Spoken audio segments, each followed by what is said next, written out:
तो hello friend, start करते हैं आज की वीडियो जो कि है कॉन्टिन्यूअस चार्ज डेंसिटी डिस्ट्रीब्यूशन पर।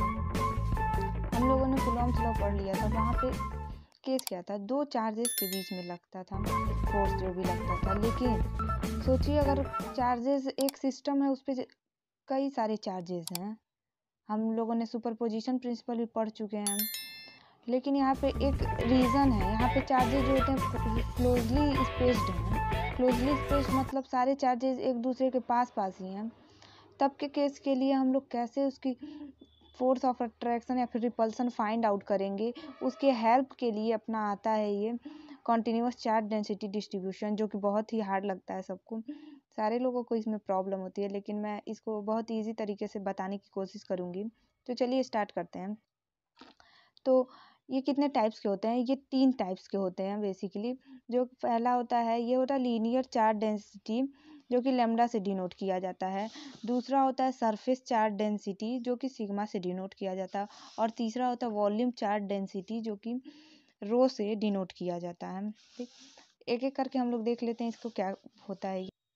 तो लीनियर चार्ज डेंसिटी जो कि लैम्डा, इसको बोलते क्या है, charge per unit length of a linear charge distribution. Per unit length, ये कैप के लेंथ के अलॉन्ग जो भी चार्ज डिस्ट्रीब्यूशन होगा, इसके पर यूनिट लेंथ पे वही क्या होगा, लीनियर चार्ज डेंसिटी। ठीक, हमको पता है।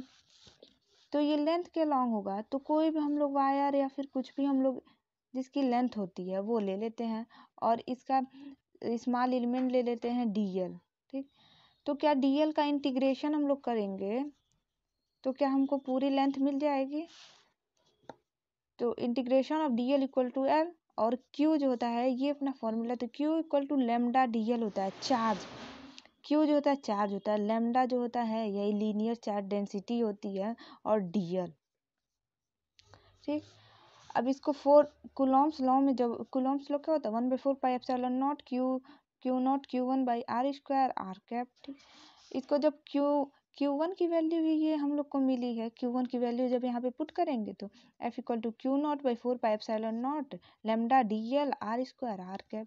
ये जो होता है ये लेंथ के लॉन्ग, मतलब लीनियर चार्ज डेंसिटी के अकॉर्डिंग फोर्स क्या है वो फाइंड आउट हम लोग को हो गया।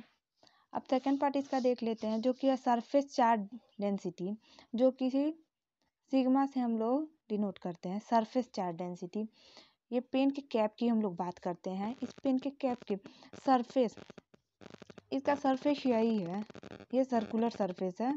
ठीक, इसके along charge per unit surface area, per unit surface area के अलोंग जो चार्ज डिस्ट्रीब्यूशन है वही जो होता है सरफेस चार्ज डेंसिटी होती है, जो कि इसकी यूनिट होती है कूलॉम पर मीटर स्क्वायर। क्योंकि सरफेस को, किसी भी सरफेस को हम लोग मीटर स्क्वायर से ही, एरिया को कैसे हम लोग, उसकी यूनिट क्या होती है, मीटर स्क्वायर ही होती है।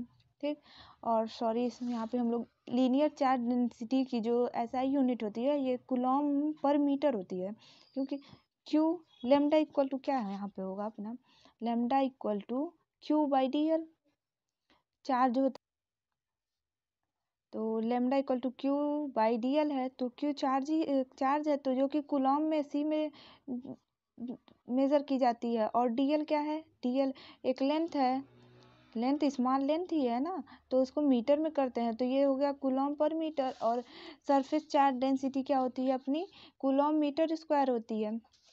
सरफेस चार्ज डेंसिटी के लिए कोई भी एक सरफेस ले लेते हैं, मानते हैं हम लोग सर्कुलर सरफेस ले लेते हैं।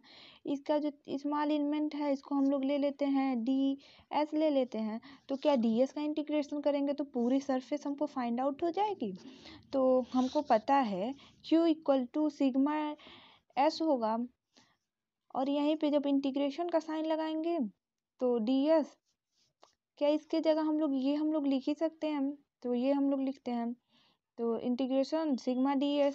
अब इसको जो कूलॉम फोर्स के अकॉर्डिंग में हम लोग जब करेंगे तो यह आएगा 1/4πε0 Q sigma ds/r² r cap. और इसको Q0 जो होता है ये तो फिक्स चार्ज है, Q0/4πε0 sigma ds/r² r cap, जो कि ये हम लोग को मिल गया क्या, सरफेस के अलोंग जो फोर्स होगा वो। ठीक, अब सेकेंड थर्ड जो है हम लोग का ये है वॉल्यूम चार्ज डेंसिटी। वॉल्यूम क्या है, ये जो कैप है, वॉल्यूम मतलब होता है इसमें कितनी क्वांटिटी ऐड की जा सकती है, इसके अंदर कितनी क्वांटिटी में कोई मैटर डाल दिया जा सकता है। तो इस वॉल्यूम के अकॉर्डिंग में जो पर charge per unit volume charge इसका चार्ज डिस्ट्रीब्यूशन, तो वॉल्यूम के पर यूनिट में कितने चार्जेस होंगे, ये अपने होंगे वॉल्यूम चार्ज डेंसिटी। ठीक, जिसको रो से डिनोट करेंगे। रो जो होती है, रो कैसे हम लोग लिखते हैं, ठीक, charge per unit volume of a volume charge distribution. ठीक, इसको जो होती है, इसकी एसआई यूनिट होती है coulomb metre cube. Coulomb metre cube क्यों? क्योंकि वॉल्यूम को मीटर क्यूब में ही हम लोग डिफाइन करते हैं। ठीक, तो इसके लिए हम लोग जो लेंगे, कोई भी क्यूबिक सरफेस ही हम लोग ले लेते हैं, एक कोई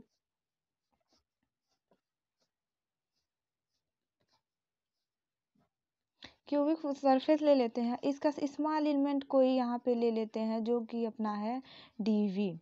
तो क्या डीवी का इंटीग्रेशन करेंगे तो वी आएगा, और हमको पता है कि rho equal to q by dV होता है। ठीक, तो q equal to rho dV होगा। और जब कूलॉम्स लॉ के अकॉर्डिंग में देखेंगे तो F equal to q not by 4πε0 sigma dV by r square r cap. तो thanks for watching this video. मिलते हैं नेक्स्ट वीडियो में, तब तक के लिए बाय बाय।